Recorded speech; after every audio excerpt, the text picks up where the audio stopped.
1/2 kg butterscotch கேக்குக்கான recipe தான் நான் இன்றைக்கி பண்ணியிருக்கேன். 2 எக்கு கூட 1 டீஸ்பூன் வெனிலா எசன்ஸும் 1/2 டீஸ்பூன் பட்டர்ஸ்காட்ச் எசன்ஸும் ஆட் பண்ணியிருக்கேன். இதை நல்லா பீட் பண்ணதுக்கப்புறமா பவுடர் பண்ணியிருக்க சுகரை 2 டைமாக பிரித்து ஆட் பண்ணி பீட் பண்ணி எடுத்துக்கிறேன்.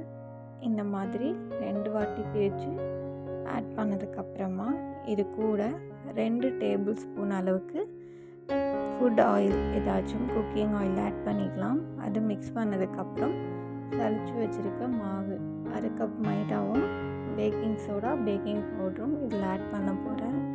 இந்த ரெசிபியோட மெஷர்மெண்ட்டெல்லாம் கீழே டிஸ்கிரிப்ஷனில் கொடுத்துருக்கேன். இந்த மாதிரி மாவு ஆட் பண்ணும்போது 2லேருந்து 3 வாட்டியாக பிரித்து ஆட் பண்ணிக்கணும். ஒரேடியாக நம்ம பண்ணக்கூடாது.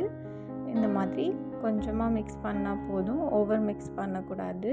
இது நல்லா 3 வாட்டி பிரித்து ஆட் பண்ணதுக்கப்புறம் இதில் லாஸ்ட்டாக 2 டேபிள் ஸ்பூன் அளவுக்கு பால் ஊற்றணும். பால் ஊற்றுனதுக்கப்புறம் வேணால் கொஞ்சம் நல்லா மிக்ஸ் பண்ணிக்கலாம். அப்போ தான் அந்த பால் அடியில் தங்காமல் அது அந்த லேயர் தனியாக இல்லாட்டி நம்ம பேக் பண்ணும்போது வந்துடும். அதனால் பால் ஊற்றிட்டு ஒரு 6 to 7 டைம்ஸ் நல்லா அதை மிக்ஸ் பண்ணி எடுத்துக்கலாம்.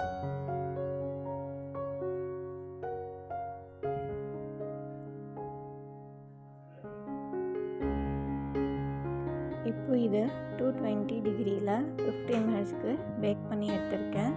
இது பேக் ஆகிற டைமில் பட்டர்ஸோட நட்ஸும் சாஸும் ரெடி பண்ணிவிட்டு சுகர் சிரப்பும் ரெடி பண்ணி வச்சுட்டேன். இப்போ க்ரீம் பீட் பண்ணலாம். 1/2 கப் க்ரீம் எடுத்திருக்கேன்.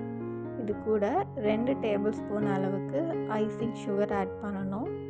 கொஞ்சம் நல்லா பீட் ஆனதுக்கப்புறம் சுகர் ஆட் பண்ணி இந்த மாதிரி ஸ்டிக் பீக்ஸ் வந்ததும் பீட் ஆஃப் பண்ணி எடுத்துக்கலாம்.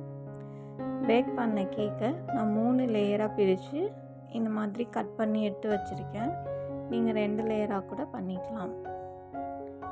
இப்போ இந்த கேக் மேலே சுகர் சிரப் ஃபுல்லாக ஆட் பண்ணிவிட்டு நம்ம ரெடி பண்ணி வச்சுருந்த க்ரீமை இது மேலே போட்டு ஒரு கோட் அப்ளை பண்ணிடணும்.